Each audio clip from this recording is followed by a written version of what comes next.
Bismillahirrahmanirrahim. Assalamualaikum warahmatullahi wabarakatuh. Innal hamdalillah nahmaduhu wa nasta'inuhu wa nastaghfiruh wa na'udzu billahi min syururi anfusina wa min sayyiati a'malina. من يهد الله فلا مضل له ومن يضلل فلن تجد له وليا مرشدا أشهد أن لا إله إلا الله وحده لا شريك له وأشهد أن محمدا عبده ورسوله ولقد قال الله تعالى في القرآن العظيم يا أيها الذين آمنوا اتقوا الله حق تقاته ولا تموتن إلا وأنتم مسلمون وبعد فبشرح لي صدري ويسر لي أمري واحلل عقدة من لساني يفقهوا قولي اللهم انفعنا بما علمتنا وعلمنا ما ينفعنا وزدنا علما اللهم إنا نعوذ بك من زوال نعمتك وفجأة نقمتك وتحول عافيتك وجميع سخطك اللهم إنا نعوذ بك من جهد البلاء ودرك الشقاء وسوء القضاء والشماتة الأعداء اللهم إنا نعوذ بك من عذاب جهنم ومن عذاب القبر ومن فتنة المحيا والممات ومن شر فتنة المسيح الدجال إخواني وأخواتي في الدين أعزني وأعزكم الله. Bapak dan Ibu yang dimuliakan oleh Allahu Jalla wa'ala, Majlis Ta'lim Hidayah Sakinah yang dalam lindungan dan penjagaan Allahu Jalla Jalaluh, melanjutkan kajian kita pembahasan tentang fikih wanita. Kita masih membahas seputar tentang pengurusan jenazah. Pada kesempatan yang lalu kita sudah menuntaskan pembahasan tentang masalah memandikan dan juga mengkafankan. Kita masuk pada pembahasan inti dari pembahasan kita kali ini adalah berkaitan dengan masalah salat jenazah. Salat jenazah kalau kita melihat dari sudut pandang hukum sebagaimana dikatakan oleh para ulama, itu hukumnya adalah fardu kifayah. Asal mulanya setiap individu kita ini wajib untuk ikut serta salat jenazah. Kemudian jika sekiranya ada sekelompok kaum muslimin sudah melaksanakan salat jenazah tersebut, maka gugur kewajiban tadi sebatas sunnah saja. Makanya dikatakan oleh para ulama, hukmuha as-salatu alal janazati fardu kifayah. Idza fa'alahu ba'dul muslimin saqata 'anil baqin. Nah, berkaitan dengan salat jenazah, keistimewaan, keutamaannya sangat luar biasa dan sering kita dengar dan sering kita diingatkan oleh para asatid kita, para ustadz kita. Salat jenazah itu bermanfaat buat kita yang hidup. Jika kita ikut serta menyolatkan jenazah, satu qirat yang kita dapatkan sebagaimana disebutkan di dalam hadis Abu Hurairah radhiyallahu an. Semoga Allah Jalla wa'ala meridai beliau. Qala berkata, Qala Rasulullah sallallahu alaihi wasallam. Rasulullah sallallahu alaihi wasallam bersabda, Man syahidal janazata hatta yusalliya 'alaiha falahu qirat. Barang siapa yang ikut serta menyolatkan jenazah atau barang siapa yang menyaksikan jenazah sampai dia tersebut menyolatkan jenazah tersebut, maka dia mendapatkan satu qirat. Dikatakan dalam hadis yang lain, likulli qiratin mislu uhudin. Satu qirat itu pahalanya paling kecilnya saja itu seperti gunung Uhud. Maka oleh sebab itu Bapak dan Ibu, jika ada jenazah dari kalangan kaum muslimin yang kita dapatkan di masjid ini atau di masjid yang lainnya, dan kebetulan kita ada di situ, maka kita berusaha untuk menyolatkan jenazah. Karena manfaatnya buat kita sangat luar biasa. Kita mendapatkan satu qiraat. Baik itu jenazah kita mengenalnya ataupun kita tidak mengenalnya. Dan manfaat ini juga untuk yang meninggal dunia. Disebutkan di dalam hadis Abu Hurairah radhiyallahu an, ketika Nabi Muhammad SAW menyolatkan satu jenazah, hadis yang dikeluarkan oleh Al-Imam Al-Bukhari dan Muslim, inna hadhil kubura mamlu'atun zulmatan ala ahliha.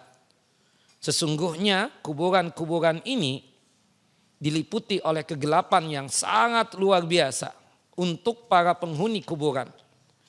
Baru terang benderang jika kita melaksanakan salat jenazah untuk almarhum atau almarhumah. Apalagi jumlahnya banyak, 100 orang misalnya. Sebagaimana yang disabdakan di dalam hadis Ibunda Aisyah radhiyallahu anha, qala Rasulullah sallallahu alaihi wasallam. Rasulullah sallallahu alaihi wasallam bersabda, "Ma min mayyitin yusalli alaihi ummatun minal muslimina yabluguna mi'atan kulluhum yashfa'una lahu illa syuffi'u fihi." Tidaklah satu mayit disalatkan jenazahnya oleh kaum muslimin, jumlahnya itu 100 orang, yang dimana mereka itu mendoakan si yang meninggal dunia atau jenazah tersebut, almarhum atau almarhumah tersebut. Nah, terutama di takbir yang ketiga, maka dipastikan doa-doa mereka itu diijabah dan dikabulkan oleh Allah Jalla wa'ala. Kalau tidak ada 140 orang, disebutkan di dalam hadis Abdullah ibnu Abbas radhiyallahu anhuma, kemudian kita berusaha untuk membuat 3 shaf barisan salat jenazah meskipun tidak full. Makanya dalam aturan main salat jenazah tidak mesti sebagaimana salat jamaah pada umumnya. Kalau saja salat jamaah pada umumnya, baik salat wajib ataupun salat sunnah yang berjamaah, itu harus full dulu 1 shaf baru bikin shaf yang kedua. Shaf yang kedua sudah full, sudah penuh, baru bikin shaf yang ketiga. Tidak dengan salat jenazah. Meskipun tidak full shaf yang pertama dan kedua, maka tidak mengapa kita membuat 3 shaf. Sebagaimana disebutkan di dalam hadis Jabir bin Abdullah radhiyallahu anhuma, ketika Rasulullah bertakziah ke keluarganya Jabir yang meninggal dunia, Rasulullah ditemani oleh 7 orang sahabatnya. Rasulullah ditemani oleh 7 orang sahabatnya. Kemudian Rasulullah berkata kepada 7 orang sahabat tersebut, ij'alu salasata sufuf. Kalian bertujuh ini tolong bikin 3 shaf. Kemudian shaf yang pertama 3 orang, shaf yang kedua 2 orang, shaf yang ketiga 2 orang. Kemudian Rasulullah SAW bersabda, ma min mayyitin yamutu fayusalli alaihi salasatu sufufin minal muslimin illa aujaba. Tidaklah satu mayit muslim yang meninggal dunia disalatkan 3 shaf dari kalangan kaum muslimin kecuali wajib bagi dia untuk mendapatkan jannah dan surganya Allah Jalla Jalaluh. Naam, hadis ini dikeluarkan oleh Al-Imam Abu Daud dan juga oleh Al-Imam At-Tirmidzi dan juga oleh Al-Imam Ibnu Majah, dan hadis ini menurut Syekh Muhammad Nasiruddin Al-Albani rahimahullah derajat hadisnya hasan, artinya sahih dari Nabi sallallahu alaihi wasallam. Nah, kemudian sebagaimana yang kita mafhum ya dan kita pahami, jika jenazahnya itu laki-laki, maka posisi imam berada di mana Bapak Ibu? Sejajar dengan apa? Dengan kepalanya. Sedangkan jika yang meninggal itu perempuan, maka posisi imam berada di mana? Di tengah. Artinya percis di perut atau sejajar dengan perutnya jenazah itu wanita. Naam, itu sebagaimana yang disebutkan di dalam hadis yang sahih ya, sebagaimana yang disebutkan di dalam hadis yang sahih. Dan ini adalah pendapat mayoritas ulama ya, dan itu disebutkan ya di dalam hadis ya Samarah bin Jundub radhiyallahu anhu dan juga hadis-hadis yang lainnya. Naam. Nah, kemudian Bapak dan Ibu yang dimuliakan oleh Allahu Jalla wa'ala, jika sekiranya bercampur jenazahnya, ada laki-laki dan ada perempuan. Misalnya di masjid ini terkumpul 5 jenazah. 4 orang perempuan, 1 orang laki-laki. Maka posisi imam itu berada di hadapan kepala jenazah laki-laki ataukah di tengah-tengah dari perutnya berhadapan dengan posisi badannya wanita atau jenazah tadi di tengah seperti itu. Di mana posisi imam itu? Di kepala Jadi meskipun jenazahnya banyak wanita kita katakan, tetap posisinya itu dihadapkan kepada yang 1 orang ini, meskipun itu yang laki-laki jenazah itu masih kecil, belum balik bahkan. Maka imam itu berhadapan dengan kepala dari jenazah laki-laki tersebut. Posisinya jika misalnya 5 orang dan ini memenuhi kan. Jadi jenazah laki-laki dulu, kemudian jenazah perempuan. Kalau full juga Ustadz, kalau misalnya yang dekat dengan jenazah, yang dekat dengan imam itu jenazah laki-laki, sedangkan yang dekat dengan kiblat itu jenazah perempuan, benar, sudah full sampai ke tembok. Maka kita nggak apa-apa meletakkan jenazah itu samping kanan dan kiri dari ruangan masjid ini. Tidak mengapa yang demikian. Jelas ya? Yang jelas jenazah ketika berkumpul antara laki-laki dan perempuan, maka posisi imam itu berada di hadapan kepalanya siapa? Jenazah laki-laki, bukan berada di posisi berhadapan dengan jenazahnya perempuan. Jelas ibu-ibu? Naam. Nah, kenapa seperti itu Ibu? Dalil berdasarkan hujjah dan dalil sebagaimana yang disebutkan oleh Nafi'. Nafi' ini adalah budak atau hamba sahayanya Abdullah bin Umar atau asistennya Abdullah bin Umar. Anna ibna Umar shalla ala tis'i janais jami'an. Faja'ala ar-rijal yaluna al-imam wan nisa yalina al-qiblah. Fasaffahunna saffan wahidan. Jadi pada saat itu ada 9 jenazah. Kemudian diletakkan posisi jenazah laki-laki itu berdekatan dengan imam, yaitu Abdullah bin Umar. Sedangkan posisi jenazah perempuan itu dekat dengan kiblat. Maksudnya dekat dengan kiblat nih misalnya Ini kita katakan jenazah laki-laki. Ini imam di sini, ya kan?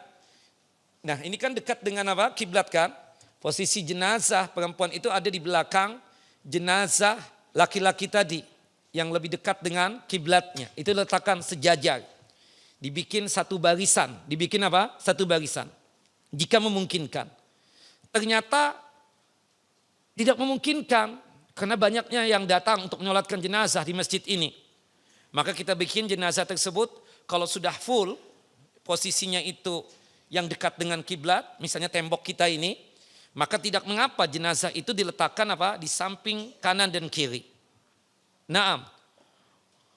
Wa wudi'at janazatu Ummu Kulsum binti Ali imra'ata Umar bin Khattab wa ibnin laha yuqalu lahu Zaid. Jadi pada saat itu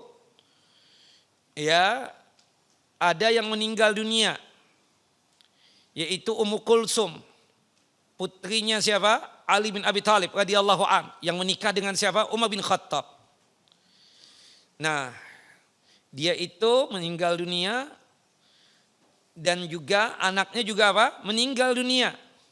Namanya Zaid. Namanya siapa? Zaid. Wa wudi'a jami'an, kemudian diletakkan secara bersamaan. Wal imam yauma idzin Sa'id bin al-As. Wa fin nasi Ibnu Umar wa Abu Hurairah wa Abu Sa'id wa Abu Qatadah. Nah, pada saat itu yang menjadi imam salat adalah Sa'id bin al-As. Sa'id bin al-As. Nah, pada saat itu yang ikut menjadi makmumnya Sa'id bin al-As itu ada Abdullah bin Umar, sahabat Nabi, ada Abu Hurairah, ada Abu Sa'id al-Khudri, ada Abu Qatadah. Kemudian diletakkanlah anak kecil tadi, anaknya Ummu Kulsum, anaknya Umar bin Khattab yang bernama Zaid. itu dekat dengan imam. Jadi Imam Sa'id bin Al-As ini posisinya sejajar dengan kepalanya ya anak kecil tadi yang bernama Zaid, putranya siapa? Umar bin Khattab. Sedangkan Ummu Kulsum itu berada di belakang dari jenazahnya Zaid, putranya tadi itu. Subhanallah, fa'angkarat dzalika. Subhanallah, ada seseorang.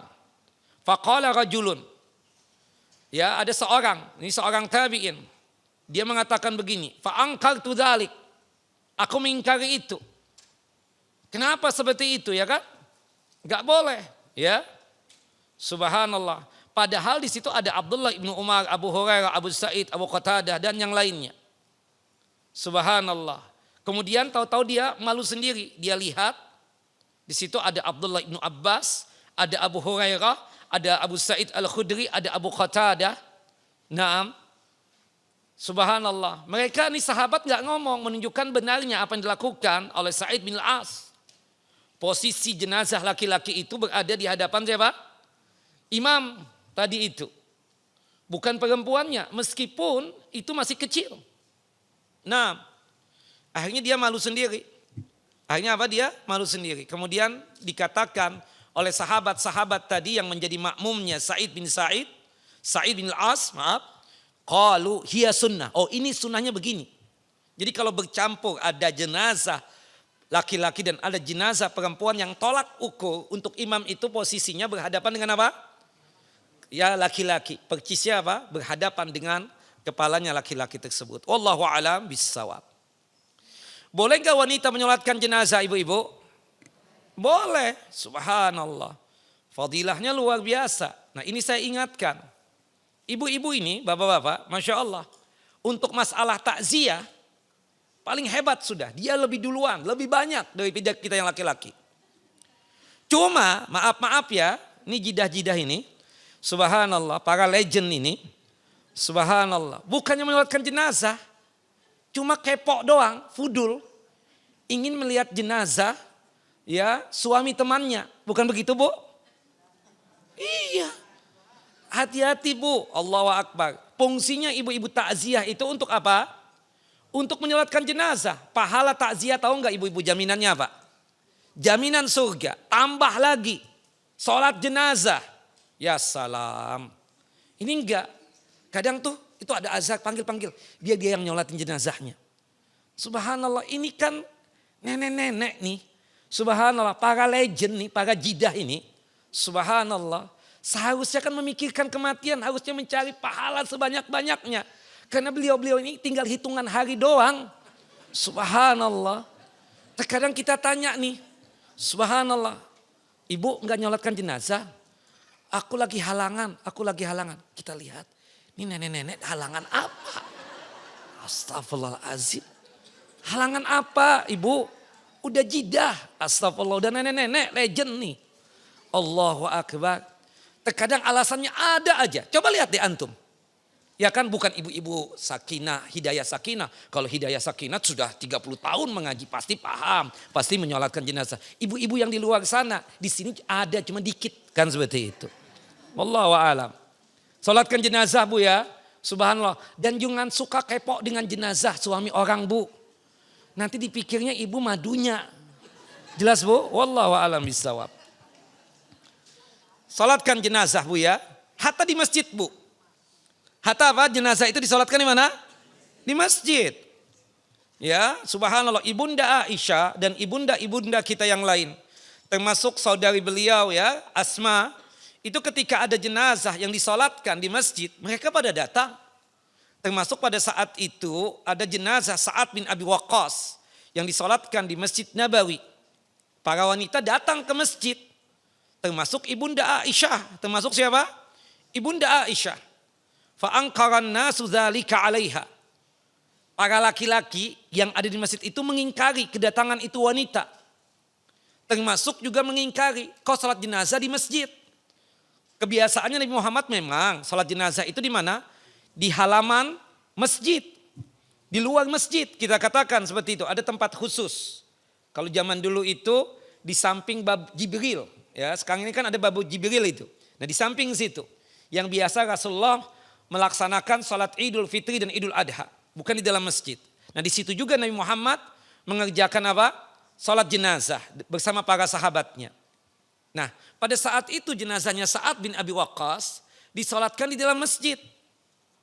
Subhanallah. Nah orang-orang ini mengingkari. Pertama yang diingkari kedatangan wanita ke masjid. Yang kedua orang-orang ini mengingkari kok salat jenazah dikerjakan di masjid. Nah di situ kan ada Ibunda Aisyah yang paling paham tentang masalah din dan agama karena istri Nabi. Subhanallah orang pada ngomel-ngomel, wanita pada datang. Subhanallah. Kata Ibunda Aisyah radhiyallahu anha, ma asra'u ma nasiyan nas. Betapa cepatnya manusia ini melupakan ilmu. Ma shalla Rasulullah ala Suhail ibnul Bayda illa fil masjid. Tahu enggak kalian? Rasulullah pernah melakukan ini. Ingat tidak? Pada saat Suhail ibnul Bayda meninggal dunia, Rasulullah menyolatkan jenazah di mana? Di masjid. Dan termasuk wanita pada hadir ke masjid juga. Untuk menyolatkan apa? Jenazah di masjid. Kan tidak memungkinkan salat jenazah di rumah. Kenapa? Rumahnya kecil. Malah maulah ibu-ibu hidayah sakinah untuk datang ke sana untuk menyolatkan jenazah. Subhanallah. Kesimpulannya di mana? Telepon Ustadz deh. Azhar, ini gimana rumahnya kecil banget nih. Gak bisa kita, jumlah kita kan 500 orang. Subhanallah. Ya udah, bawa ke masjid kita ini. Bawa ke masjid kita. Boleh gak perempuan hadir? Hadir ibu-ibu, jangan gak hadir. Itu besti ibu yang meninggal dunia. Subhanallah. Bu, bapak juga. Kalau bapak dan ibu memang kita besti ya. Soulmate banget nih. Saya kan gak mau. Yang hadir ini kan terutama ibu-ibu ini. Ya jidah saya. Ya nenek saya. Subhanallah. Ya ibu saya, ya tante saya, ya kakak saya. Gak ada adik saya di sini. Kan tua-tua semua ini kan seperti itu. Siapapun di antara kita yang duluan. Jika ibu yang duluan nih, nenek duluan nih, WA aja, saya datang insya Allah. Ya, tapi kalau saya yang duluan, rumah saya di Pondok Kelapa, Jakarta Timur. Saya nggak tahu disolatkan di mana jenazah saya. Tapi datang ya, Bapak Ibu datang ya. Subhanallah, jangan nggak datang nih. Subhanallah ya. Allahu Akbar. Itu pembuktiannya di situ. Ini sohib dekat. Tapi ketika jenazah dia meninggal nggak datang. Nggak mau nyolatkan jenazah. Alasan ini itu dan seterusnya. Ada kajian. Batalkan kajian. Ini yang meninggal salah satu anggota Hidayah Sakinah. Gimana Sat? Kalau Anda batalkan pengajian. Kelas. Kenapa yang meninggal siapa? Subhanallah. Pemimpin daripada Hidayah Sakinah. Apa boleh buat kita batalkan? Tante saya ini. Bukan begitu Bu? Keluarga enggak kita Bu? Nah, kalau ibu menganggap keluarga alhamdulillah berarti. Subhanallah datang. Batalkan kajian subhanallah. Kajian bisa besok, bisa lusa, bisa pekan depan. Subhanallah bisa dibatalkan. Yang aib ya ini keluarganya betul. Saudaranya meninggal. Ya atau misanannya yang meninggal. Atau siapalah yang meninggal dunia yang dekat banget dengan dia. Pakai enggak datang lagi. Padahal dia mampu datang. Bukan ada di luar kota. Bukan ada di luar negeri. Bukan ada di Mekah, Madinah. Datang usahakan. Jelas ya. Sesibuk apapun. Kerjakan. Apa kerjaan ditinggalkan. Jelas ibu-ibu? Apalagi ibu-ibu gak ada kerjaannya begini. Alasan apa sampai gak datang? Bukan begitu? Ya enggak Bu? Nah, akui aja lah. Wallahu a'lam bishawab. Nah dari hadis ini kita katakan bolehnya kita menyolatkan jenazah di masjid. Dan boleh juga wanita datang kemana? Ke masjid untuk menyolatkan apa? Jenazah. Tapi Ustadz pertanyaan. Hal yusalli atau hal yusalla ala ba'di ajza'il mayyit. Kalau misalnya ada mayit. Kondisinya itu dimutilasi. Ketemu cuma kepalanya. Ketemu cuma badannya. Apakah jenazahnya disolatkan juga? Mayoritas ulama mengatakan disolatkan jenazahnya. Subhanallah setelah menyolatkan jenazahnya, ketemu kaki-kakinya. Disolatkan lagi enggak? Tidak perlu. Jelas ya? Pendapat yang rajih tetap disolatkan. Itu pendapat siapa? Imam Asy-Syafi'i. Kemudian pendapat Imam Ahmad. dan juga pendapat Al-Imam Ibnu Hazm. Ya, rahimahumullah. Semoga Allah Jalla wa Ala memberikan rahmat dan kasih sayang kepada siapa? Kepada mereka semua. Nah, Imam Abu Hanifah mengatakan begini. Wa in wajida aktsaru min nisbihi gussila wa sulliya alaih. Seandainya didapatkan lebih daripada setengah badannya. Didapatkan apa? Lebih setengah badannya. Maka dimandikan jenazahnya, dikafankan jenazahnya dan disolatkan jenazahnya. Wa in wujida an-nisfu, kalau didapatkan cuma setengah badannya atau kurang, fala gussila wala kuffina wala salah. Tidak dimandikan jenazahnya, tidak dikafankan jenazahnya, dan juga tidak apa? Disolatkan. Wallahu a'lam. Yang benar pendapat yang pertama tadi ya, tetap disolatkan jenazahnya. Ustaz, ketemu kepalanya doang Ustaz, disolatkan enggak? Pendapat yang rajih yang benar, wallahu a'lam, disolatkan apa? Jenazahnya. Nah, itu yang dikatakan oleh para ulama, di antaranya pemilik kitab Sahih Fiqh Sunnah, yaitu Abu Malik Kamal bin Sayyid Salim. Ya, hafizahullah. Semoga Allah Jalla wa Ala menjaga beliau. Nah, jelas ibu-ibu? Nah, kalau seandainya di antara kita ini, maaf ya, la samahallah, ada punya penyakit seperti diabetes. Subhanallah, dipotonglah kakinya misalnya. Orangnya masih hidup. Itu kakinya disolatkan ke jenazahnya? Enggak, benar, tidak disolatkan jenazahnya. Orangnya masih hidup ya. Orangnya masih apa? Masih hidup. Cuma dikuburkan ya, kakinya itu apa? Dikuburkan. Makanya Allahu Akbar, la samahallah. Semoga Allah Jalla wa Ala tidak mencoba kita dengan penyakit sehingga membuat tubuh kita dipotong. Biasanya wallahu alam, ini bukan dalil ya Bapak Ibu. Biasanya tuh kalau sudah dipotong begitu, itu alamat qaid tuh. Itu biasanya. Coba perhatikan, apalagi kalau mentalnya itu nggak kuat sudah, apalagi dipotong sampai ke paha itu. Nggak bisa jalan. Itu psikisnya sudah hancur itu. Bukan begitu Bapak Ibu? Makanya kita berdoa kepada Allah Jalla wa Ala agar kita ini subhanallah selalu disehatkan oleh Allah. Jangan sampai ya sakit yang ibaratnya itu mengakibatkan ada bagian tubuh kita yang harus dipotong. Dan kita berharap sampai akhir hayat kita dalam kondisi mampu untuk cebok sendiri, istinja sendiri. Jangan sampai dicobokin oleh anak atau oleh siapapun. Kita enggak mau. Nah, wallahu a'lam bishawab. Jelas Bapak Ibu? Taib, Bapak dan Ibu yang dimuliakan oleh Allahu Jalla wa Ala. Anak kecil meninggal dunia. Sepakat ulama kalau umurnya 4 bulan atau 120 hari dan lebih, maka disolatkan apa? Jenazahnya. Disolatkan apa? Jenazahnya. Adapun kurang dari 4 bulan, maka para ulama berdebat, berikhtilaf.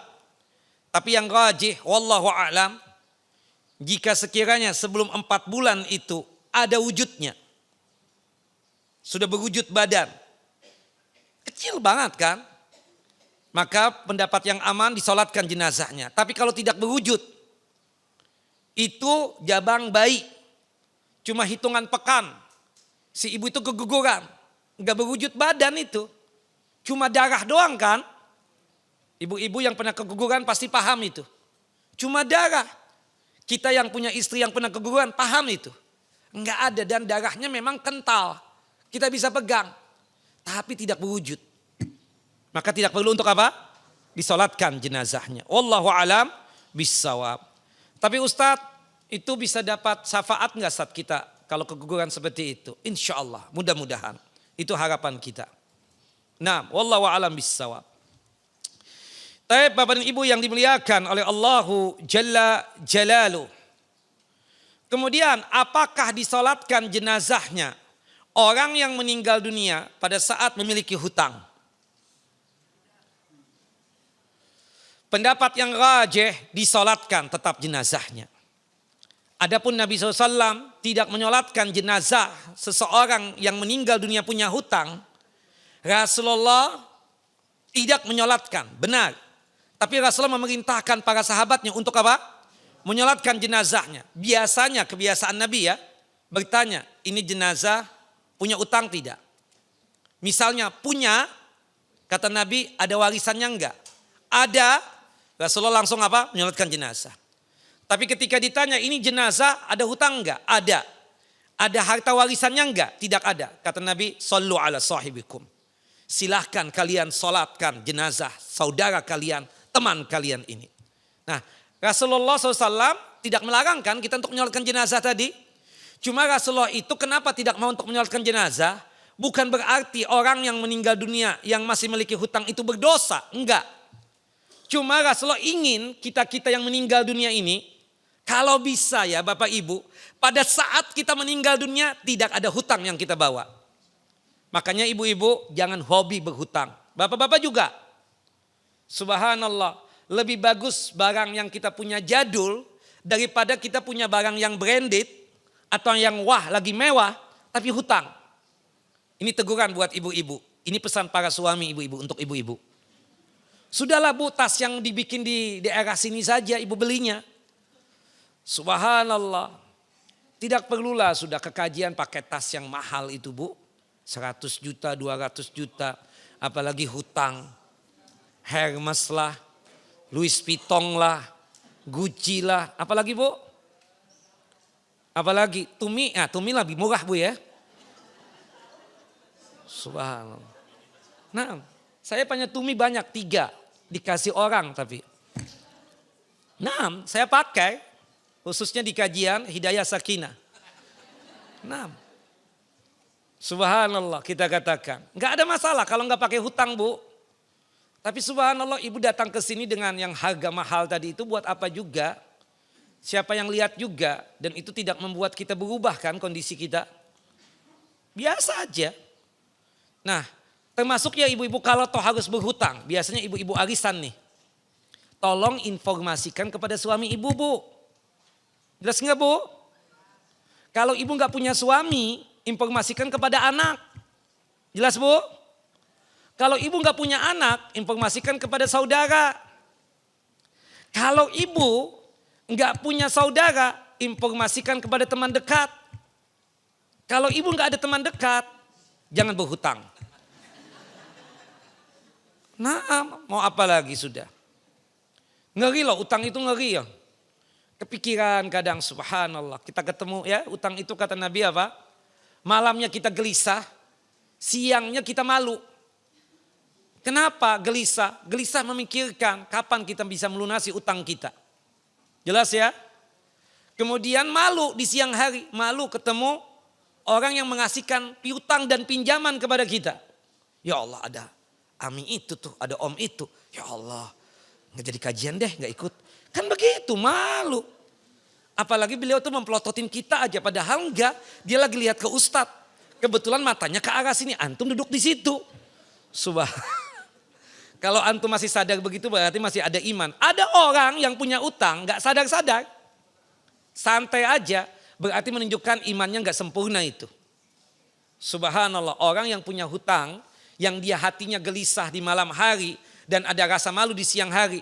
Itu menunjukkan kekuatan iman dia. Wallahu a'lam bishawab. Karena dia takut. Kalau dia meninggal dunia membawa hutang Bu. Nah ibu-ibu Hidayah Sakinah. Kalau ada hutang informasikan kepada Ketua Majelis Taklim Hidayah Sakinah. Nanti dibayarkan lewat zakat. Di Ramadan. Hari ini Bu, ibu daftar ya. Daftar temuin ibu Ketua Hidayah Sakinah. Ya kan Bu? Nah hari ini. Nanti dibayarkan hutang ibu insya Allah ya. Nah, wallahu alam bisawab. Nah, iya dong, masa kajian doang yang dipikirkan. Nah, ibu-ibu yang punya utang daftarkan. Hari ini saya punya utang sekian kalau saya meninggal dunia nanti bayarkan lewat uang zakat. Nah, wallahu alam. Tapi kemudian apakah disolatkan jenazahnya orang yang melakukan perbuatan dosa besar? Di antaranya mati bunuh diri, meninggal dalam kondisi narkoba, meninggal nggak pakai hijab, iya kan? Dosa besar semua kan? Meninggal dalam kondisi berjudi, meninggal dalam kondisi ya minum khamar atau berzina, disolatkan ke jenazahnya? Ada 3 pendapat tapi yang rajih disolatkan jenazahnya. disolatkan apa? Tetap jenazahnya. Berdasarkan sabda Nabi SAW, ketika ada orang yang meninggal dalam kondisi bunuh diri, dia bunuh diri ya pada saat peperangan, dia nggak kuat dengan kondisi dirinya, akhirnya dia tusukkan pedangnya atau pisaunya ke dadanya hingga dia mati. Rasulullah memang tidak menyolatkan jenazah karena beliau sama seperti orang yang berhutang tadi, tidak ingin ada di antara umatnya yang meninggal dalam kondisi membawa dosa besar. Jelas ya Bapak Ibu? Tapi para sahabat diperintahkan oleh Nabi untuk apa? Menyolatkan jenazah. Dan selama orang tersebut meninggalnya dalam kondisi Islam, Bapak Ibu, apapun keadaannya ya meninggalnya, berhubung dia masih Islam, KTP-nya Islam, Muslim, dia tetap sholatkan jenazah. Terlepas dosa apapun yang pernah dia lakukan. Kata Rasulullah SAW, sallu man qala la ilaha illallah. Salatkan jenazah orang yang masih mengucapkan la ilaha illallah. Jelas ya Bapak Ibu? Dan salat jenazah kita manfaatnya tadi apa? Itu yang membuat Allah Jalla wa'ala mengampuni dosa-dosa si mayit. Itu yang membuat Allah Jalla wa'ala memberikan rahmat dan kasih sayangnya. Itu yang membuat Allah menjadikan kuburannya terang benderang. Itu yang membuat Allah Jalla wa'ala menjadikan kuburannya lapang, luas. Salatkan jenazahnya. 6. Ya, apalagi dia tersebut kenalan kita, tetangga kita. Memang kita tahu tiap hari mabuk aja kerjaannya. Memang kita tahu dia zalim kepada istrinya. Kita tahu dia itu ahlul maksiat, tapi dia muslim. Terkadang datang ke masjid, masih sholat. Gimana Ustaz kalau nggak sholat nih juga? Tetap disolatkan? Wallahu alam, saya lebih condong kepada pendapat tetap disolatkan jenazahnya. Selama dia tersebut muslim. Selama dia masih ada iman, selama dia masih ada Islam, maka tetap apa? Disolatkan jenazahnya. Wallahu alam bissawab. Nah, kemudian Bapak dan Ibu yang dimuliakan oleh Allah Jalla wa'ala, salatul ghaib. Salat gaib itu jenazahnya enggak ada. Orangnya meninggal dunia beda pulau dengan kita. Beda tempat, beda negeri, beda kota. Boleh enggak salat gaib? Ada 3 pendapat. Ada yang mengatakan boleh, ada yang mengatakan tidak boleh. Tapi pendapat yang benar, pendapat yang ketiga. Menggabungkan antara pendapat yang pertama dengan pendapat yang kedua. Kata pendapat yang ketiga, wa fihi tafsilun. Ya, penjelasan tentang menyolatkan jenazah secara gaib itu secara rinci sebagai berikut. Annahu tajuzu salatu 'alal ghaibi alladhi mata fi ardin lam yusalli alaihi fiha ahadun. Boleh menyolatkan jenazah secara gaib jika jenazah yang meninggal dunia itu atau si mayit yang telah wafat tersebut, ya mayit muslim yang wafat tersebut di negeri yang dia tinggal, di tempat yang dia tinggal, tidak ada seorang pun yang menyolatkan jenazahnya. Sebagaimana kasusnya Najasyi, bukan begitu? An-Najasyi, dia masuk Islam. Dia meninggal di Habasyah, di Ethiopia. Yang pada saat itu kebanyakan mereka itu musyrikin, orang-orang musyrik. Kebanyakan mereka itu non-muslim kafir, beragama Nasrani. Ada yang masuk Islam, termasuk Najasyi. Tapi yang masuk Islam ini juga tidak paham tata cara salat jenazah. Akhirnya Najasyi dikuburkan dalam kondisi tidak disolatkan jenazahnya. Allah memerintahkan Jibril alaihissalam menginfokan tentang meninggalnya Najasyi. Kemudian Rasulullah SAW mengumpulkan para sahabat di tempat yang biasa Rasulullah melaksanakan salat jenazah. Menyolatkan jenazahnya Najasyi secara gaib. Artinya apa Bapak Ibu? Jika sekiranya ada sahabat kita meninggal dunia di negeri yang jauh, di Swiss misalnya, atau di kutub utara sana, diinfokan gak ada yang menyolatkan jenazahnya, maka kita yang ada di negeri kita ini menyolatkan jenazah secara gaib boleh tidak? Boleh. Tapi Bapak Ibu, jika sekiranya jenazah itu sudah disolatkan di negeri dia tinggal, di kota yang dia tinggal, maka tidak perlu kita yang beda pulau, beda negeri, beda kota dengan dia untuk menyolatkan jenazah secara gaib. Jelas ibu-ibu? Naam. Wa in suliya alaihi haitsu mata lam yusalla alaihi salatul ghaib li'anna al-fardha qad saqata bi salatil muslimina alaihi. Jika sekiranya jenazah itu sudah disolatkan di negeri yang dia tinggal atau di kota yang dia tinggal, maka tidak perlu disolatkan secara gaib di tempat yang lain. Karena kewajiban telah gugur dengan solatnya kaum muslimin, solat jenazah untuk dia. Dan itu yang dikatakan oleh Syekh Islam Ibn Taimiyah rahimahullah. Dan itu pula yang dikatakan oleh Syekh Muhammad bin Shalih Al-Utsaimin rahimahullah. Nah, pendapat yang ketiga inilah yang benar. Ibu-ibu jelas bu? Enggak jelas. Jelas enggak? Ya ngomong dong. Nah. Kasus lagi. Apa keyakinan kita Bapak Ibu kalau ada anak kecil yang meninggal dunia sebelum balik? Jaminan surga enggak? Jaminan surga. Tetangga kita kafir. Dia punya anak kecil. Meninggal dunia. Ada jaminan surga enggak? Ada jaminan surga. Pertanyaan saya, kalau sudah ada jaminan surga tadi itu, dia dianggap muslim enggak? Kita salatkan enggak jenazahnya? Tidak benar. Kenapa? La yajuzu salatu ala atfalil musyrikin li'anna lahum hukmu abaihim li'anna lahum hukma abaihim ya illa man hakamna bi islamihi. Ya, tidak boleh menyolatkan jenazah anak-anak kecil yang sebelum balik dari orang tua mereka yang kafir atau musyrik. Karena hukum mereka itu sama seperti orang tuanya kafir dan musyrik. Kecuali kalau kita paham tuh anak-anak kecil masuk Islam. Jelas ya?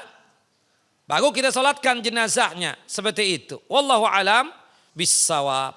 Tapi kalau kita nggak ketahui tentang keislamannya, memang kita punya keyakinan tuh anak-anak kecil meninggal dunia belum balik saat. Tapi orang tuanya musyrik. Di akhirat statusnya bagaimana? Statusnya masuk surga. Ya, tapi di dunia ini disolatkan gak jenazahnya? Tidak. Hukumnya sama seperti ayah bundanya kafir atau musyrik. Tapi statusnya di akhirat apa? Aman. Jelas Bapak-bapak? Ibu-ibu jelas enggak? Alhamdulillah.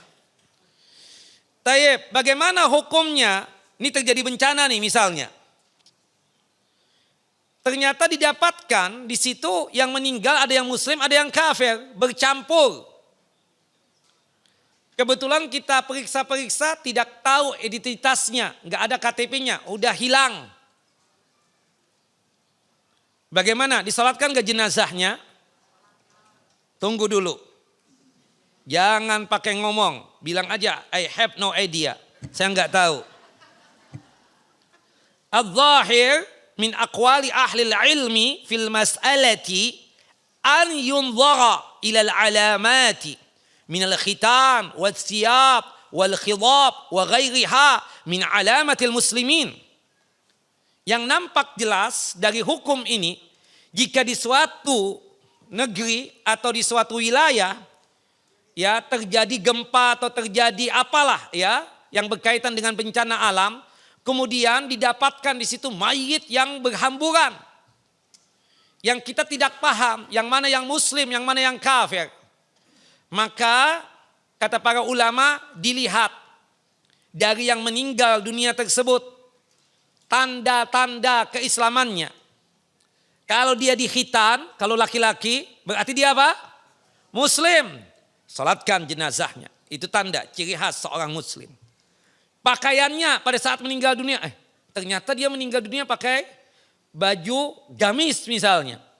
Atau baju takwa. Baju koko itu. Atau misalnya pas meninggal dunia pakai peci haji.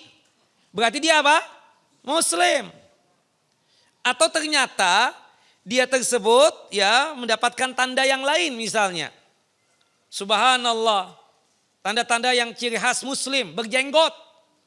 Kalau dia laki-laki. Kalau perempuan ternyata nih yang meninggal pakai hijab ustadz. Berarti dia muslimah. Berarti kita sholatkan ke jenazahnya. Kita sholatkan. Fa in wujidat Kalau seandainya didapatkan tanda-tanda seperti itu, gussila dimandikan. Wa kuffina dikafankan. Wa sulliya alaih dan disolatkan jenazahnya. Wa illam tujat alamat, tapi kalau seandainya tidak didapatkan tanda-tanda keislamannya, dilihat lagi nih. Kalau dia meninggalnya itu di negeri muslim, di wilayah muslim, seperti wilayah kita ini muslim enggak? Muslim, rata-rata muslim. Maka kalau misalnya terjadi bencana itu di wilayah muslim, berarti kemungkinan besar yang meninggal itu kebanyakan apa? Muslim. Berarti apa? Kita mandikan, kita kafankan, dan kita solatkan jenazahnya. Tapi seandainya meninggal dunia itu, bencana itu terjadi di wilayah kafir, di kota yang rata-rata orang kafir mayoritasnya, maka tidak perlu untuk dimandikan, tidak perlu untuk dikafankan, dan tidak perlu untuk disolatkan. Misalnya meninggal di Las Vegas, terjadi gempa bumi di situ. Iya kan? Mungkin enggak? Kebanyakan mereka kafir enggak, Bu? Kafir. Enggak, ada tuh yang muslim yang datang ke sana berjudi. Ya, kita enggak tahu. Pas lagi berjudi gempa. Mati semuanya itu yang ada di gedung perjudian tadi itu. Atau tempat maksiat tadi. Maka enggak perlu kita cari-cari lagi tandanya apa nih orang. Subhanallah. Kecuali ya saat suami saya lagi main di situ pas gempa. Ya cari sendiri deh. Kan seperti itu. Nah. Wallahu a'lam bishawab. Karena kalau meninggalnya di negeri kafir, pas terjadi gempa misalnya atau terjadi bencana, dan kebetulan di negeri kafir, ya sudah. Berarti dianggapnya apa? Kafirin dan musyrikin. Maka tidak perlu dimandikan, dikafankan, dan juga tidak perlu untuk apa? Disolatkan. Wallahu a'lam bishawab. Jelas Pak Ibu? 6. Kemudian selanjutnya Bapak dan Ibu yang dimuliakan oleh Allahu Jalla wa'ala. 6. Selanjutnya berkaitan dengan masalah salat jenazah. Di manakah salat jenazah itu kita lakukan? Aslinya Bapak dan Ibu yang dimuliakan oleh Allahu Jalla wa'ala, salat jenazah itu dilakukan di luar masjid. Itu asli hukumnya. Berdasarkan kebiasaan Nabi kita Muhammad sallallahu alaihi wasallam. Jelas ya? Itu biasa Rasulullah SAW menyolatkan jenazah di tempat pelaksanaan salat Idul Fitri dan Idul Adha. Itu posisinya kalau sekarang ini beradanya di samping Babul Jibril. Coba kalau nanti jalan-jalan ya ke Masjid Nabawi itu, coba lihatin Babul Jibril posisinya di mana itu. Nah sekarang sudah tempat kelewatan kita untuk apa? Untuk masuk ke Raudhah itu. Kita lihat tuh di situ. Nah, tapi bukan berarti salah ya kalau kita menyolatkan jenazah di mana? Di masjid. Pendapat yang rajih yang benar, sunnah ya, bukan sekedar mubah saja. Boleh menyolatkan jenazah, bahkan sunnah untuk menyolatkan jenazah jika masjidnya itu besar. Dan rata-rata zaman sekarang ini kita katakan untuk pelaksanaan salat jenazah di mana? Di masjid. Hatta di Masjidil Haram. Itu dalam masjid. Hatta di Masjid Nabawi itu juga apa? Di dalam masjid. Wallahu a'lam bishawab. Makanya dari 3 pendapat ya yang mengatakan, ada yang mengatakan makruh, ada yang mengatakan mubah, ada yang mengatakan sunnah. Saya lebih condong sunnah kalau misalnya aman dari hal-hal yang berkaitan dengan sesuatu yang bisa menjadikan ya kesyirikan misalnya. Artinya selama aman kita menyolatkan di masjid, maka bisa jadi hukumnya tidak hanya sekedar mubah saja, bisa jadi sunnah. Makanya untuk menyolatkan jenazah, kalau kita menyolatkannya itu setelah sholat wajib, pastikan jenazah itu diletakkan di belakang. Ya, jangan di hadapan kiblat, karena kita sedang sholat wajib, bukan begitu? Nah setelah sholat wajib, baru jenazah tersebut diangkat ke depan untuk kita sholatkan jenazah. Wallahu a'lam bishawab. Ustadz, boleh nggak kita menyolatkan jenazah di kuburan? Boleh jika kita belum sempat menyolatkan jenazah. Contohnya, kita kan berada di sini kan sebulan sekali. Kita nggak tahu nih, kita lagi di Mekah. Ibu-ibu Hidayah Sakinah kan paling aktif tuh WA Ustadz. Termasuk informasi meninggal dunia. Ustadz, ini anggota kita ada yang meninggal dunia. Siapa? Fulana. Ah, subhanallah. Yang ibu itu? Iya benar.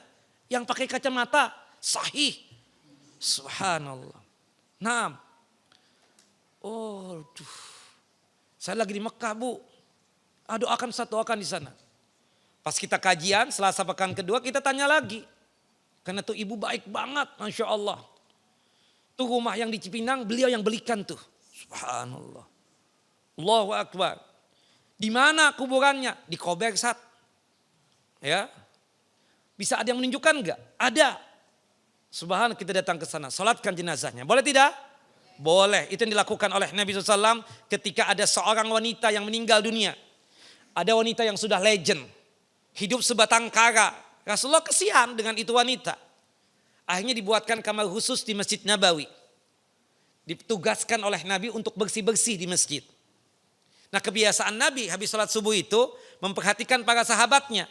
Termasuk orang-orang yang ada di masjid. Yang ada di masjid itu diantaranya ahlu suffah. Orang-orang yang gak punya rumah. Tinggal di mana? Di masjid juga. Termasuk itu wanita. Hari itu Rasulullah gak berjumpa dengan itu wanita. Rasulullah bertanya, aina fulana? Si fulanah ada di mana? Subhanallah. Tufiyat al-barihah. Tadi malam sudah meninggal. Kata Nabi, afala kuntum adan tumuni. Kenapa kalian tidak info kepadaku? Nah, dari sini boleh nggak kita menginfokan ada teman kita yang meninggal dunia di grup WhatsApp itu? Boleh. Mengiklankan di grup WhatsApp itu. Atau menghabarkan langsung, mentelepon langsung. Boleh tidak? Boleh. Tidak mengapa yang demikian. Yang tidak boleh itu kita katakan berlebih-lebihan.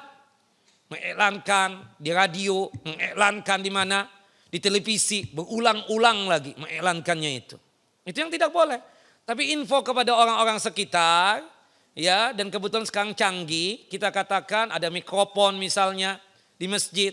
Sekali aja ya, seperti itu enggak ada masalah.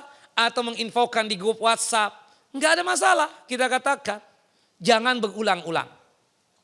Nah, subhanallah, sebagian sahabat apa? Saggaru amruha, meremehkan urusannya. Rasulullah ngapain sih? Yang meninggal perempuan tua, sudah legend, fakirah, miskinah, miskin lagi, fakir, ngapain pakai dicari-cari? Rasulullah marah, kenapa kalian meremehkan urusan itu wanita?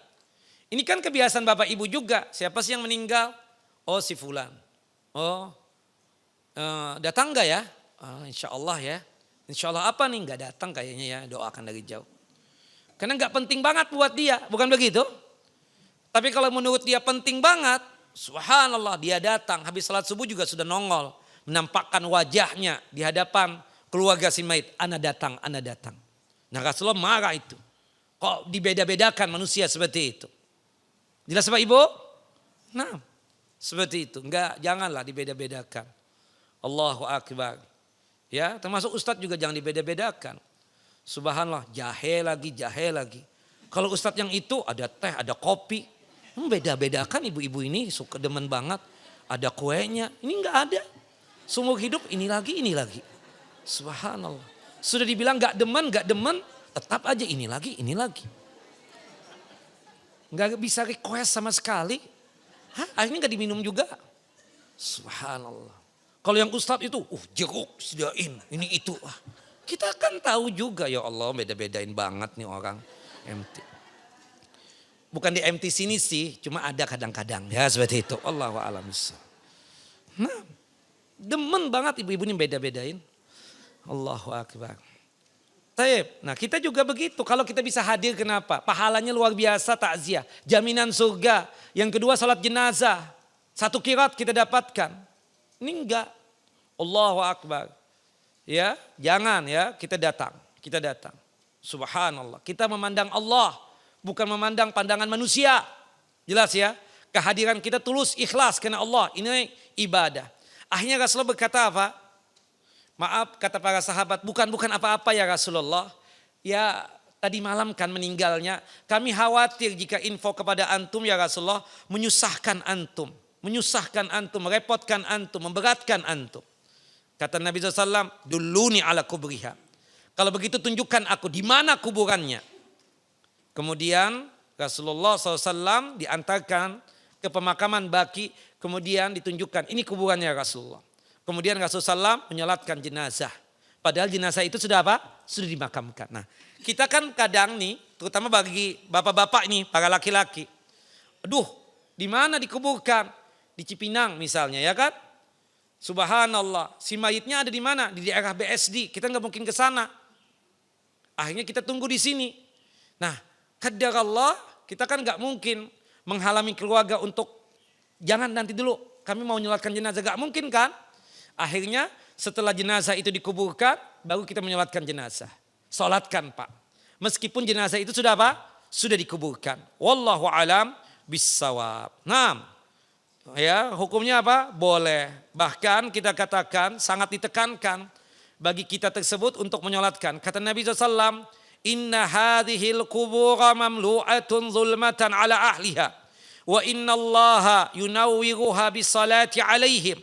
Sesungguhnya kuburan-kuburan ini diliputi oleh kegelapan yang sangat luar biasa untuk para penghuninya. Sesungguhnya Allah Jalla wa'ala menerangi kuburan ini dengan salat jenazah yang aku kerjakan untuk si mayit ini. Naam.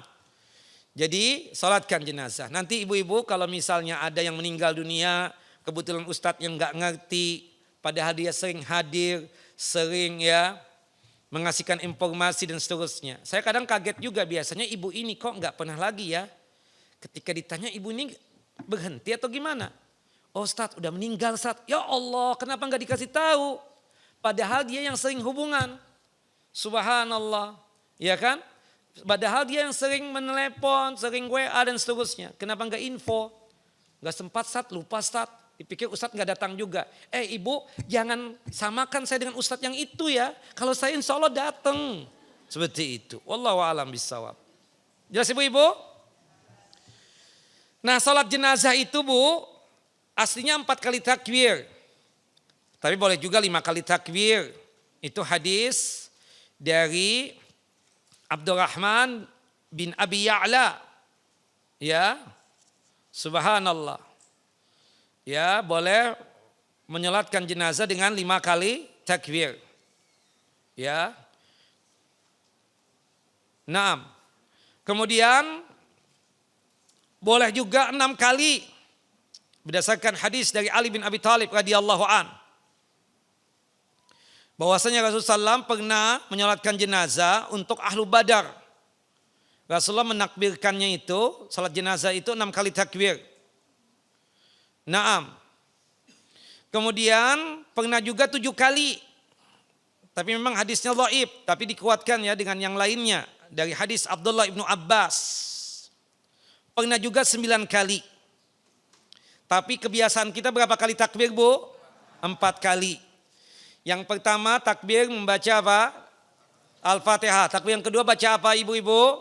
Salawat Nabi. Allahumma salli ala Muhammad wa ala ali Muhammad. Kama sallaita ala Ibrahim wa ala ali Ibrahim innaka Hamidun Majid. Allahumma barik ala Muhammad wa ala ali Muhammad kama barakta ala Ibrahim wa ala ali Ibrahim innaka Hamidun Majid. Takbir yang ketiga ini yang paling penting nih. Dengan tulus ikhlas kita doakan almarhum dan almarhumah. Allahumma ighfir lahu warhamhu wa'afi wa'fu anhu wa aqim nuzulahu wa wasi mudakhalahu waghsilhu bil ma'i was salji wal barat wa naqqihi minal khataya kama naqaita as-sawbal abyadha bidan danas wa abdilhu daran khairan min darihi wa ahlan khairan min ahli wa zawjan khairan min zawji wa adkhilhu al-jannah wa idhu min adabil qubur aw min adabin nar. Allahumma ighfir li hayyina wa mayyitina wa syahidina wa ghaibina wa sagirina wa kabirina wa dhakarina wa unsana. Allahumma man ahyaitahu minna fa ahyihi 'alal Islam wa man tawaffaitahu minna fatawaffahu 'alal iman. Allahumma la tahrimna ajrahu wa la tudillana ba'dahu. Lalu boleh ditambah lagi Allahumma abdilhu daran khairun min darihi wa ahlan khairun min ahli wa zaujan khairun min jauzi. Boleh ya? Seperti itu. Nah, takbir yang keempat doanya Allahumma la tahrimna ajrahu wa la tubtinna ba'dahu. Allahumma ighfir lana walahu. Kemudian salam. Salamnya boleh 2 kali, boleh juga 1 kali. Salam yang 1 kali itu hadisnya Abu Hurairah radhiyallahu an. Sedangkan salam yang 2 kali itu adalah hadis dari sahabat yang mulia Abdullah ibnu Mas'udin radhiyallahu an. Jelas ya Bapak Ibu? Kalau yang salam 1 kali itu memang kata-kata mayoritas ulama ya. Dari hadis ya Abu Hurairah diantaranya Abdullah ibnu Umar, Wasilah bin al-Asqa ya. Termasuk juga Ali bin Abi Thalib, Abdullah ibnu Abbas, Jabir, Anas bin Malik, kemudian Ibnu Abi Aufa ya, termasuk tabi'in Sa'id bin Jubair, Hasan al-Basri, kemudian Al-Imam Ibnu Sirin, kemudian Abu Umamah bin Sahal dan Qasim bin Muhammad dan juga Haris, Ibrahim An-Nakhai, Ats-Tsauri, Ibnu Uyainah, Abdullah ibnu Mubarak, Abdurrahman ibnu Mahdi, Imam Malik, Imam Ahmad dan Ishaq. Sedangkan salam yang 2 kali itu adalah hadis Abdullah ibnu Mas'udin radhiyallahu an. Ya, salamnya berapa? 2 kali. Termasuk ini ya yang dikatakan oleh Imam Syafi'i, termasuk juga mazhab Hanafi, termasuk Imam Abu Hanifah ya. Naam, dan ulama-ulama yang lainnya. Ya, cuma kita cocokkan aja ya. Kalau kita di sini berapa kali biasanya salamnya? 2 kali. Jadi kalau kita jadi imam nih bapak-bapak, kalau di negeri kita, di tempat kita ini, di negeri yang kita cintai ini, 2 kali salamnya. Tapi kalau nanti kita suatu saat mengimami ya salat jenazah ya atau ikut serta menyolatkan jenazah di Mekah, di Madinah misalnya, atau di Jazirah Al-Arabiyah, cuma 1 kali kan mereka, maka ya sudah ikut ya seperti itu 1 kali saja. Yang jelas dua-duanya apa? Boleh ya, 1 kali boleh, 2 kali boleh. Cuma kita supaya jangan sampai menimbulkan fitnah, kita cocokkan dengan keadaan kondisi yang ada di tempat tersebut. Dari tempat kita kan kebiasaannya 2 kali, ya udah 2 kali lah ya, seperti itu. Wallahu a'lam bissawab. Jelas ibu-ibu? Ustadz, bagaimana kalau seandainya kami masbuk dalam takbir tadi itu? Para ulama mengatakan selama jenazahnya belum diangkat, maka kita melanjutkan takbir yang ketiga, keempatnya. Jelas ya? Tapi kalau jenazahnya sudah diangkat, kita membatalkan salat jenazah tadi. Wallahu a'lam bissawab. Intinya dikatakan oleh para ulama ya, ila annal ma'mum idza subiqa bi syai'in min at-takbir fa innahu yaqdi ma fatahu. Apabila makmum itu masbuk dalam beberapa takbir, maka dia tetap mengqadha ya apa yang hilang dari takbir tadi. Ini pendapat Sa'id bin Musayyib atau Sa'id bin Musayyab, kemudian Imam Atha bin Rabah, Imam Nakhai, Imam Zuhri, Imam Ibnu Sirin, Imam Qatadah, Imam Malik, Imam Tsauri, Imam Asy-Syafi'i, Imam Ishaq, dan juga pendapat dari kalangan mazhab Hanafi dan Al-Hafidz Ibnu Hazam. Naam, wallahu alam bissawab. Apalagi jenazahnya belum diangkat, sempurnakan ya takbir-takbir yang kita hilang tadi. Wallahu alam bissawab. Wallahu alam. Taib, itu ya yang berkaitan dengan masalah apa? Salat jenazah. Jelas ya, bacaan-bacaannya juga jelas. Apakah kita disunahkan membaca doa istiftah di takbir yang pertama salat jenazah? Tidak. Jelas ya? Tidak ada syariatnya membaca doa istiftah di takbir yang pertama salat jenazah. Wallahu alam bissawab. Taib. Apakah mengangkat kedua tangan pada saat kita melakukan takbir-takbir tadi itu? Sepakat ulama kalau untuk takbir yang pertama mengangkat tangan. Adapun yang kedua, ketiga dan keempat ada khilaf. Dalam hadis Abu Hurairah dikatakan Rasulullah itu mengangkat kedua tangannya di takbir yang pertama saja. Sedangkan takbir kedua, ketiga dan keempat Rasulullah tidak mengangkat tangan. Sedangkan di hadis Abdullah bin Umar radhiyallahu anhuma setiap takbir kita mengangkat apa? Kedua tangan. Nah, jelas di sini sepakatnya takbir yang pertama. Yang kedua, ketiga dan keempat boleh kita mengangkat tangan, boleh juga kita apa? Tidak mengangkat tangan. Wallahu a'lam bissawab. Jelas ibu-ibu? Selesai kita dari salat jenazah. Insya Allah pada pertemuan yang akan datang kita masuk pembahasan membopong dan menggiring, mengangkat jenazah ke pemakaman. Ada pertanyaan? Monggo silahkan.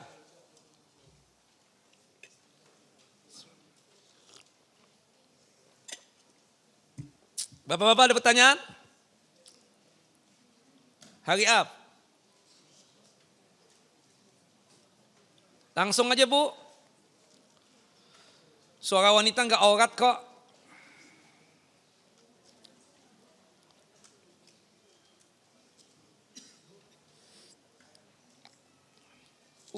Curhat nih. Ada yang mau tanya langsung Ustadz? Monggo silahkan. Yang penting jangan curhat tentang suami ya. Bismillah, Assalamualaikum Ustadz, izin Assalamualaikum bertanya. Ya. Saya sering pada saat takziah itu melihat, kan banyak yang datang nih Ustadz. Terus udah ada berapa kelompok melakukan sholat jenazah. Terus kemudian yang lain ingin ikut juga sholat jenazah. Apakah itu berkali-kali sholat jenazah itu nggak apa-apa ya Ustadz? Boleh tidak? Boleh. Rasulullah pernah menyolatkan jenazahnya Hamzah 9 kali. Nah kadang Ustadz kan begitu. Ibu-ibu kan gak berani memimpin sholat misalnya, mengimami, dipanggil. Itu ada azhar tuh. Subhanallah, biasanya sih Hidayah Sakinah yang manggil ya. Ketua-ketuanya, azhar. Ibu aja udah, Gidah aja yang nyolatkan, udah mengimami. Enggak abdol kalau enggak Ustadz. Kita sholat jenazah di rumahnya tadi. Pas di masjid disuruh lagi jadi imam, boleh enggak? Atau paling tidak jadi makmum, boleh tidak? Boleh, tidak mengapa yang demikian. Rasulullah pernah menyolatkan jenazahnya Hamzah berapa kali Bu? 9 kali. Wallahu a'lam, itu dalilnya. Ada yang lain? Enggak ada. Ustadz, apa hukumnya? Apa ini? Waduh. Memakai behel ya? Memakai behel boleh. Meratakan gigi kan? Behel atau kawat gigi itu kan? Boleh, tidak mengapa demikian. Bagaimana hukumnya Ustadz kalau giginya enggak rata, kemudian dia susah banget untuk nutup mulut. Apa? Mingkem ya? Susah mingkem. Boleh enggak dipotong giginya? Boleh. Jika tujuannya untuk merapikan dan mensempurnakan apa yang Allah Jalla wa'ala ciptakan, tidak mengapa. Seperti itu, jelas ya? Tidak mengapa yang demikian. Kesian juga apalagi dia perempuan. Bayangkan giginya nonjol satu misalnya sampai ke dagu. Allahu Akbar, kesian perempuan itu. Boleh enggak dipotong?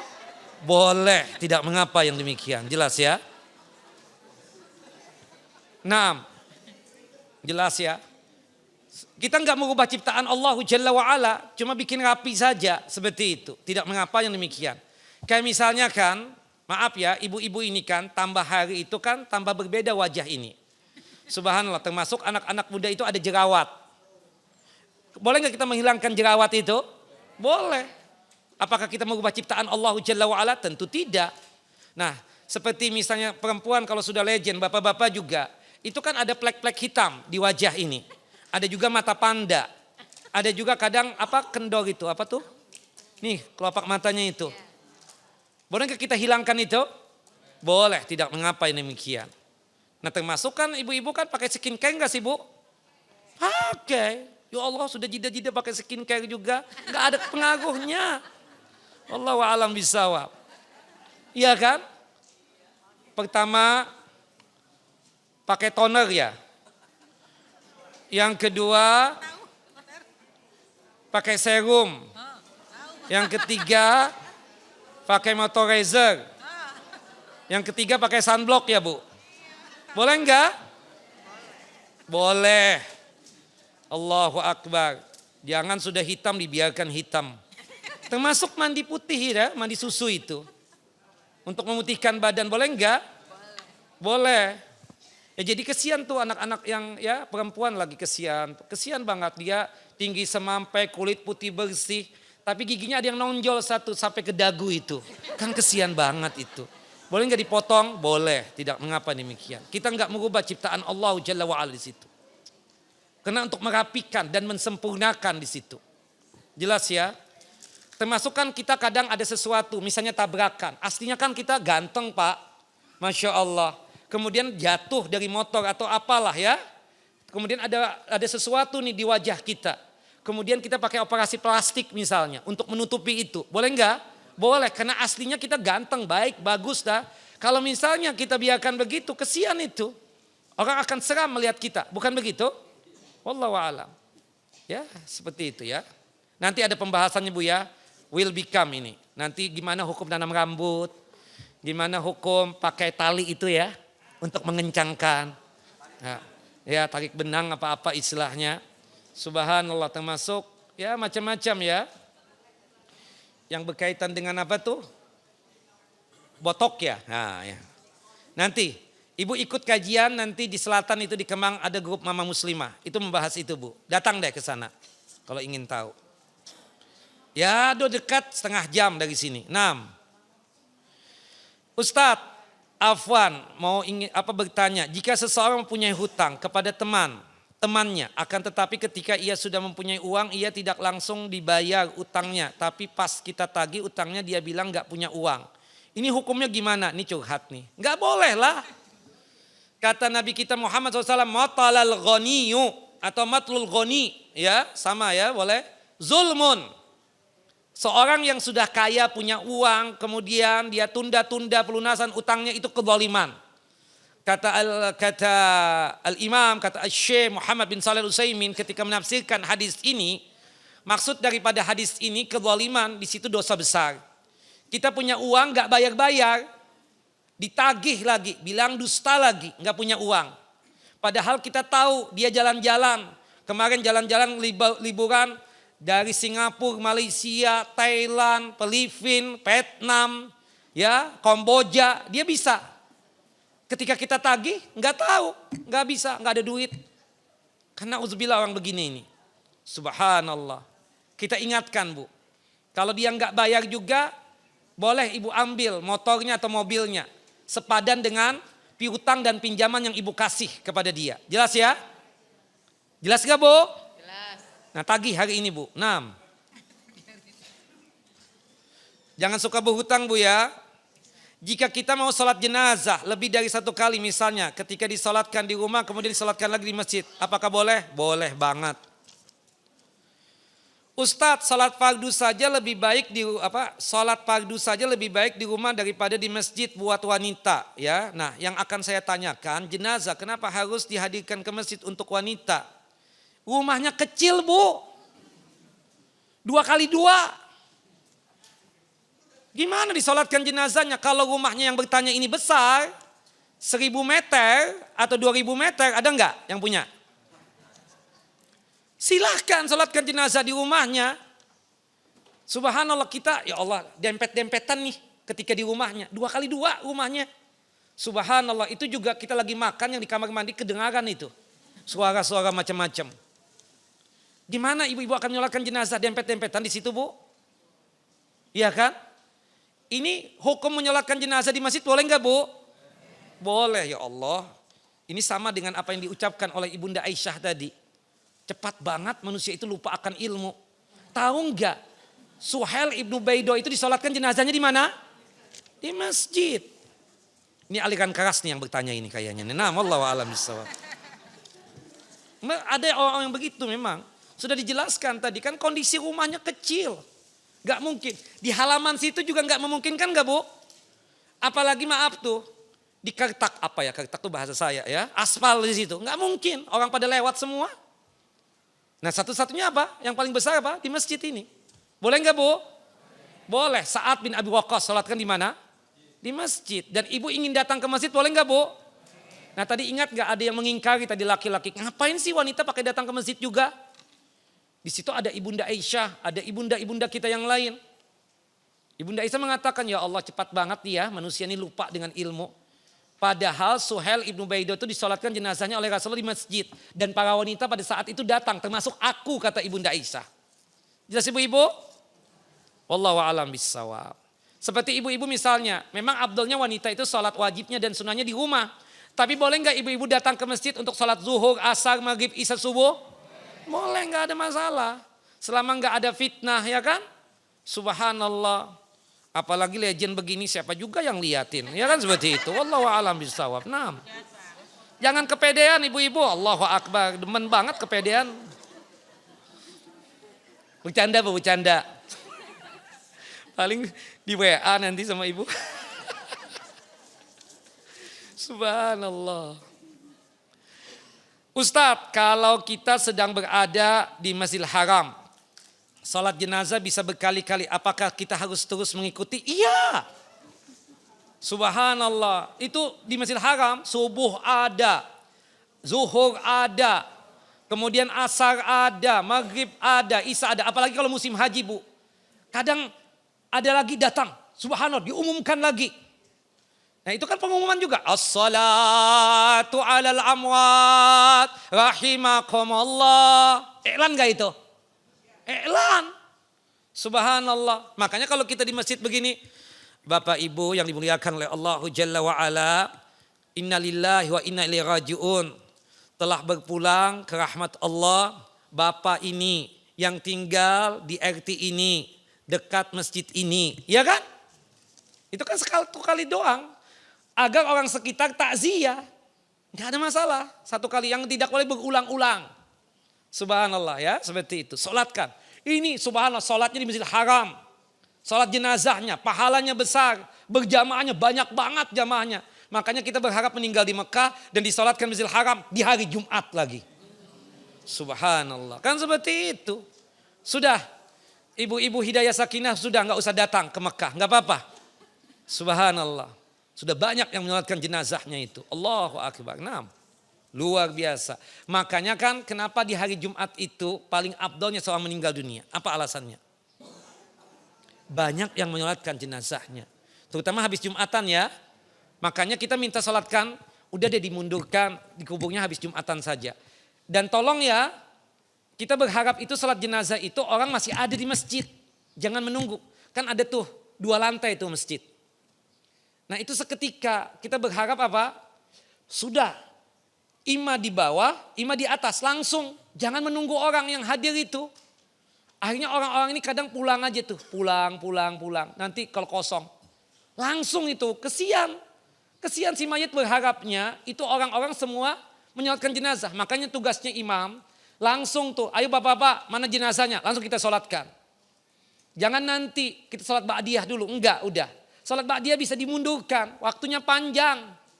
Daripada orang pada pulang nih, kesian si jenazah ini. Jelas Bapak Ibu? Wallahu a'lam bissawab. Ustadz, orang yang selama hidupnya tidak pernah sholat, kalau dia meninggal apakah masih kita sholatkan jenazahnya? Dia Islam gak Ibu? Islam, sholatkan ke jenazahnya? Sholatkan. Ustadz, apa hukumnya azan dan iqamah di kuburan? Gak boleh. Azan dan iqamah itu khusus untuk salat wajib ya. Zuhur, asar, maghrib, isya, subuh dan salat Jumat. Bukan untuk dapat anak diazankan di telinga kanan, diiqamahkan di telinga kiri. Hadisnya dhaif. Nah kemudian mereka menganalogikan. Kalau lahir saja diazankan, diiqamahkan, apalagi meninggal dunia. Lebih salah lagi. Jelas ya? Gak boleh. Ya, gak boleh, gak disyariatkan. Enggak ada sunnah-sunnahnya, dosa malah. Kalau kita mengadzankan dan mengiqamahkan mayit di alam kuburnya atau di liang lahatnya. Jelas Bapak-bapak? Naam. Sebenarnya ketika kita meletakkan mayit di liang lahat, doanya apa sih? Apa doanya Pak? Apa doanya ibu-ibu? Allahu Akbar. 30 tahun loh pengajian gak paham. Saya kan baru 2 tahun ya di sini. Bismillah wa ala sunnati Rasulillah atau bismillah wa ala millati Rasulillah. Dengan nama Allah kita letakkan mayit ini ke liang lahat sesuai dengan ajaran dan tuntunan Nabi SAW. That's it, itu doang bacaannya. Tidak ada azan dan tidak ada iqamah. Azan dan iqamah khusus untuk salat wajib saja. Salat yang 5 waktu. Wallahu a'lam. Jelas ibu-ibu, bapak-bapak? Apakah wanita boleh ziarah kubur? Boleh. Dengan 2 alasan. Aslinya tidak boleh. Tapi kalau ada 2 alasan ini boleh. Yang pertama untuk menyolatkan jenazah yang dimana jenazah itu belum dia solatkan. Qadarallah nih di antara anggota Hidayah Sakinah ini ada yang umrah kemarin. Nah temannya meninggal dunia, bestie banget dengan dia, soulmate banget. Ketika dia habis safar, ingin datang ke kuburan si temannya tadi itu untuk menyolatkan jenazah. Boleh tidak? Boleh. Itu yang dilakukan oleh Ibunda Aisyah. Ketika abangnya meninggal dunia yang bernama Abdurrahman, Ibunda Aisyah lagi haid. Tidak bisa menyolatkan jenazah. Setelah 1 bulan beliau datang kemana? Ke kuburannya Abdurrahman untuk menyolatkan jenazahnya Abdurrahman. Jelas ibu-ibu? Itu dalilnya. Yang kedua, wanita boleh datang ke kuburan jika ingat mati, untuk mengingat mati. Ibu-ibu ingat mati enggak Bu sekarang ini Bu? Nah, berarti enggak perlu datang ke kuburan. Ibu-ibu masih memukul suami enggak Bu kalau minta duit Bu? Nah kalau masih memukul atau ancaman atau under pressure yang membuat suami itu pasang ring, berarti ibu enggak ingat mati. Berarti silahkan datang ke kuburan. Kalau ibu lisannya masih lancip dengan suami, berarti ibu enggak ingat mati. Monggo silahkan datang ke kuburan. Jelas Bu? Subhanallah. Suami ibu masih di under pressure enggak Bu? Enggak, alhamdulillah. Sudah meninggal ya, iya memang ya. Nah, subhanallah. Ustadz, kalau kita takziah, jenazah belum dimandikan dan belum dikafani, bolehkah kita salatkan? Tidak boleh. Adanya syariat salat jenazah itu setelah apa? Jenazah itu dimandikan dan dikafankan. Wallahu a'lam bishawab. Besok datang lagi Bu, takziah lagi, kemudian salatkan jenazahnya. Nah, tidak boleh ya. Kita katakan, jadi syariat salat jenazah itu ada jika sudah dimandikan dan dikafankan. Wallahu a'lam bishawab.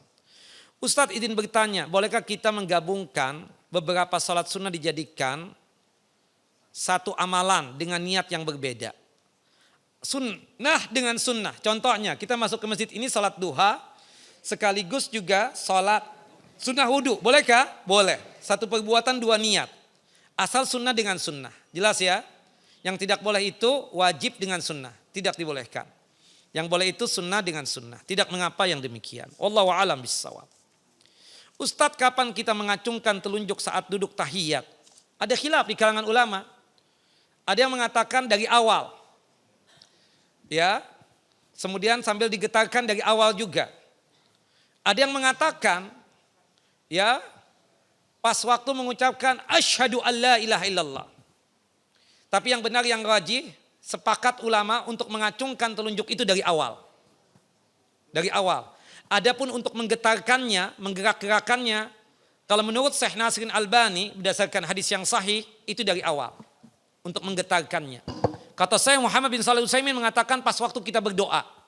Sepakat mereka atau mayoritas ulama sepakat mengacungkan telunjuk dari awal. At-tahiyatu lillah. Itu dari awal.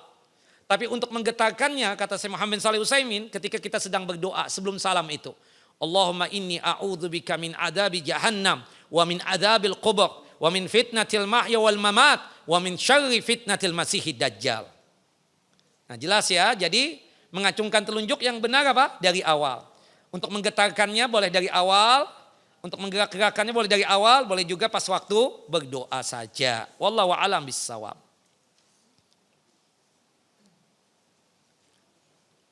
Ustadz, boleh enggak kita enggak menggetarkannya, cuma mengacungkan telunjuk saja? Boleh. Dan mengacungkan telunjuk itu hukumnya apa? Wajib apa sunnah? Sunnah, bukan wajib ya. Wallahu a'lam bishawab. Tayyib, jam berapa sekarang? Jam 11 pas sudah ini. Cukup.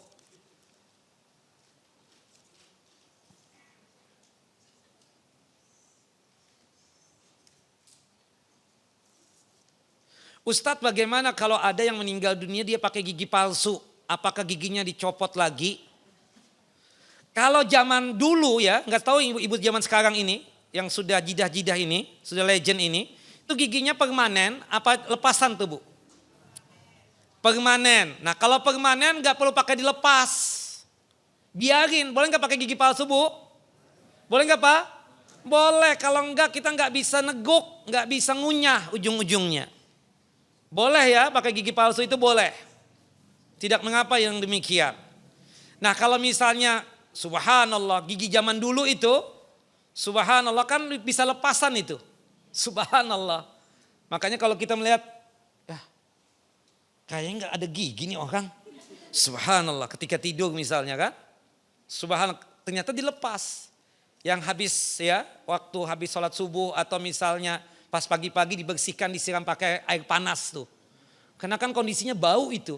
Makanya kita lihat kok nyikat sendiri, sudah. Subhanallah. Ternyata pakai gigi palsu. Nah, kalau yang lepasan tadi itu dilepas. Jelas ya. Tapi kalau sudah permanen, makanya saya lihat nih bapak-bapak nih, kok giginya masih bagus ya, umur 65 tahun. Kok nggak ada lubang sama sekali. Kita aja ada. Ternyata pakai gigi palsu yang permanen. Dilepas enggak?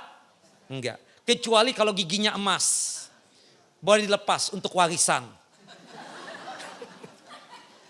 Jelas ya? Zaman dulu itu gigi emas ada kan? Iya. Subhanallah, gigi emas. Dilepas kalau memang giginya itu bisa dimanfaatkan untuk warisan. Kalau ini kan gigi yang permanen ini kan enggak. Nyusahin aja, manggil dokter lagi, ahli medis lagi untuk lepas. Enggak, kalau yang permanen enggak. Termasuk kan kita pernah misalnya ada sesuatu di badan kita ini. Apa namanya, pen ya? Kayu pen itu. Enggak usah dilepas lagi, biar aja sudah begitu. Enggak ditanya sama Allah Jalla wa'ala, kenapa ada pen ini, kan seperti itu.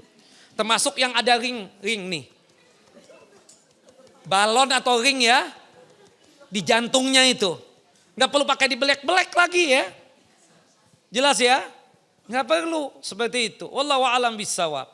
Naam, ya, dia meninggal di dalam kondisi seperti itu. Subhanallah, menyusahkan aja itu ya. Naam, tapi boleh nggak pakai pakaian begitu? Boleh ya. Pakai gigi palsu boleh nggak ibu-ibu? Nah, hari ini bagi ibu-ibu yang nggak punya gigi ya, pasang gigi palsu deh ya. Mengubah ciptaan Tuhan nggak, ibu-ibu? Mengubah ciptaan Allah nggak? Tidaklah. Kita aslinya punya gigi nggak? Nah, atas dasar itulah kita boleh lagi pasang gigi kan? Seperti itu. Wallahu a'lam bissawab. Nah, kesian pantasan ibu itu. Kenapa kalau senyum atau kalau ini pasti nutup mulut. Ternyata nggak punya gigi ya, seperti itu. Wallahu a'lam. Baik Bapak Ibu, semoga Bapak dan Ibu saudara dalam lindungan Allah Jalla wa'ala. Sehat walafiat. Dimudahkan dalam masalah rizki dan nikmat. Dipanjangkan umur di dalam ketaatan kepada Allah Jalla wa'ala. Terhindar dari musibah dan malapetaka, dijauhkan dari kesusahan dan kesulitan. Amin ya rabbal alamin. Barakallahu fikum, jazakumullah khairan. Wa sallallahu Muhammad wa ala ali Muhammad kama sallaita ala Ibrahim wa ala ali Ibrahim innaka Hamidun Majid. Allahumma barik ala Muhammad wa ala ali Muhammad kama barakta ala Ibrahim wa ala ali Ibrahim innaka Hamidun Majid. Kita tutup kajian kita dengan masing-masing kita membaca doa kafaratul majlis. Subhanakallahumma wa bihamdika asyhadu an la ilaha illa anta astaghfiruka wa atubu ilaik. Wassalamualaikum warahmatullahi wabarakatuh.